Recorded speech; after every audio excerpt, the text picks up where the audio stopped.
Պատարակ չեն մատուցելու այս եկեղեցուն վաղը, արդեն պատճառը բոլորիդ հայտնի է ինչու, այդ իմաստով մեր որևէ մեկ քահանա չի համաձայնվել նման պայմաններով պատարակ մատուցել, մենք ունենք պատարակի կանոնական կարգ, ընթացք,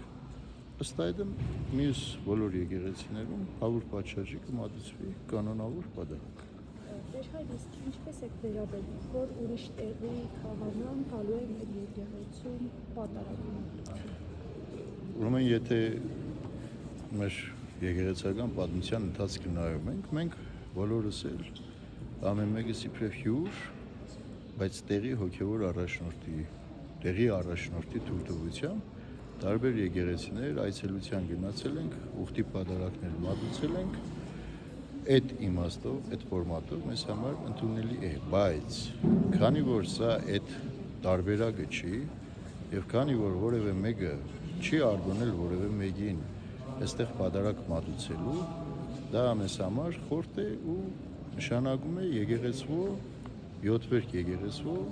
բռնազավթում, բռնագրավում։ Հիմա փաստորեն վաղը կոնկրետ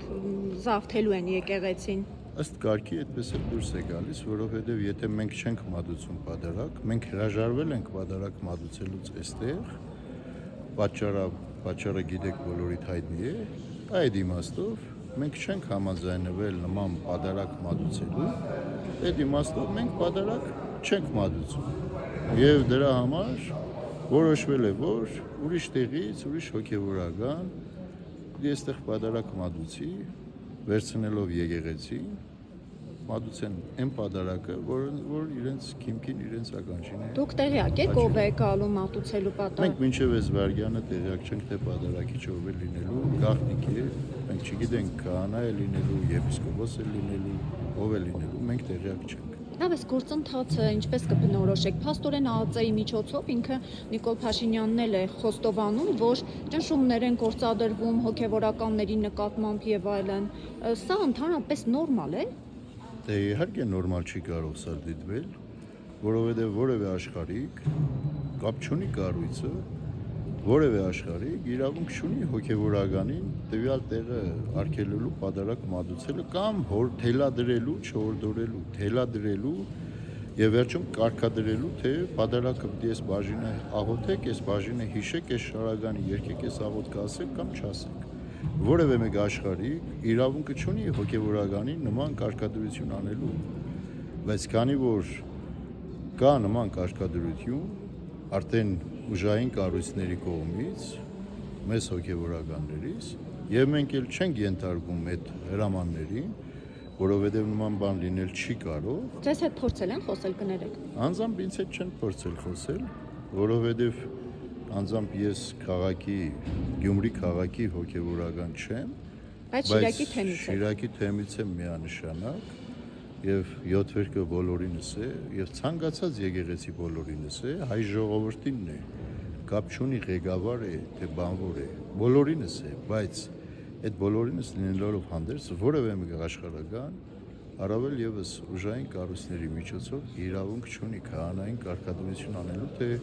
այս աղոթքը արեք, այս աղոթքը մի արեք, որովհետեւ մենք ուզում ենք այսպես։ Այդպիսի բան աշխարհում գոյություն չունի ու չի կարող ունենալ։ Մեզ համար դա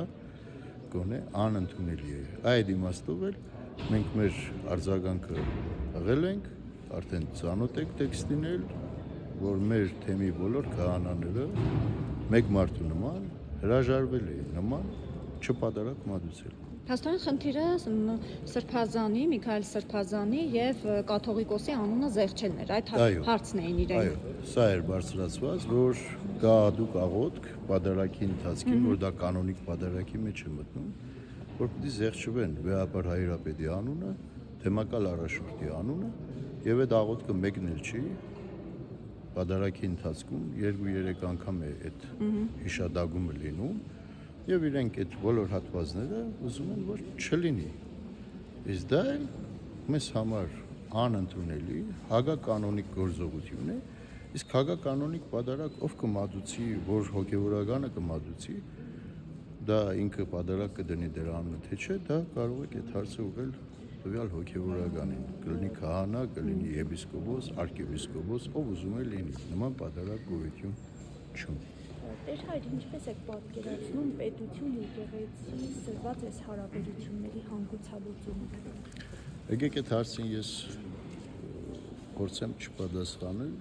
ուղղակի զուտ ասելով հետևյալը, որ եկեղեցին դարեր շարունակ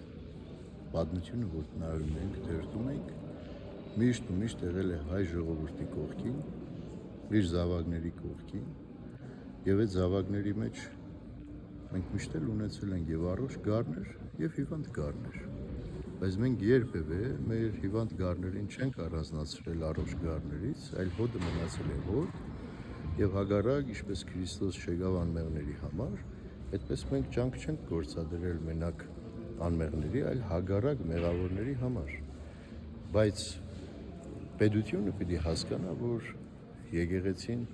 խոցելու, թիրախավորելու, շանտաժով կամ ինչ-որ կոմպրոմատներով կամ ինչ-որ քայլերով փորձել եկեղեցին ստորադասել, նման բան գոյություն ունենալ ուղղակիորեն չէր կարող։ Բայց անում են, չէ՞, 4-րդ arczepiskopos-ն է այսօր արդեն կալանավորված։ Սրբազանն է, որ գալանքի անօրինական, ես ցանկացած շինցու գործողություններով կարող են այդ թիվը մեծացնել օրեցօր կամ օրեգան մի քանի։ Ո՞րն է, Գարեգին կաթողիկոսին հեռացնել, թե միակ նպատակը եկեղեցին դրսից ըստ իրենց վեհապար հայրապետին, մեր ամենայն հայոց կաթողիկոսին, հրաժարականն է, հեռացնելն է, բայց ըստ մեզ դրանով չի սահմանափակվում, որովհետև մենք տեսել ենք մի քանի երկրների օրինակ, որ նույն օրինակն է եղել, նույն հալազանքն է եղել եկեղեցիների հանդեպ, ուղղակի այնտեղ ժողովուրդը ավելի աստվածավախ են գտնվել, բարեխիղճ են գտնվել եւ թույլ չեն տվել, որ նման վիճակներ տեղի ունենան։ Եվ մենք այն համոզմունքի մեջ ենք, որ մեր ժողովուրդն էլ աստվածավախ, եթե այս պահին դուք Շիրակում եք, Շիրակի մարզում եք, խոսեմ Շիրակի մարզի համար, մեր Շիրակի մարզի ժողովուրդը իր հավատքի տեսանկյունից ավելի հզոր է, մեր Հայաստանի մյուս մարզերի մասին բնականաբար նույնը կասեմ, բայց շիրակցիները միշտ առավելություն աղոթքի պատարակների, արարողությունների մասնակցության իմաստով առավել են եղել։ Եվ այդ իմաստով մեր հայ ժողովուրդը այս պահին գոնե Շիրակ դաշտավայրը ցույց կտա միշտ, որ հավատքը առաջնային է, եկեղեցին առաջնային է, կաթողիկոսը մեկն է, առաջնորդը մեկն է, հոգևորականները մեկն են եւ հաստատ մենք էլ մեր ժողովրդի ծառաները երբևէ մեր ժողովրդին հուսախաբ չենք անի։ Շնորհակալություն, սիրելի հայրենակիցներ, նշեմ, որ զրուցում էինք Շիրակի թեմից քահանա Տեր Հարություն Պետրոսյանի հետ 7 վերք եկեղեցում, որտեղ քիչ առաջ ավարտվեց ժամերգությունը։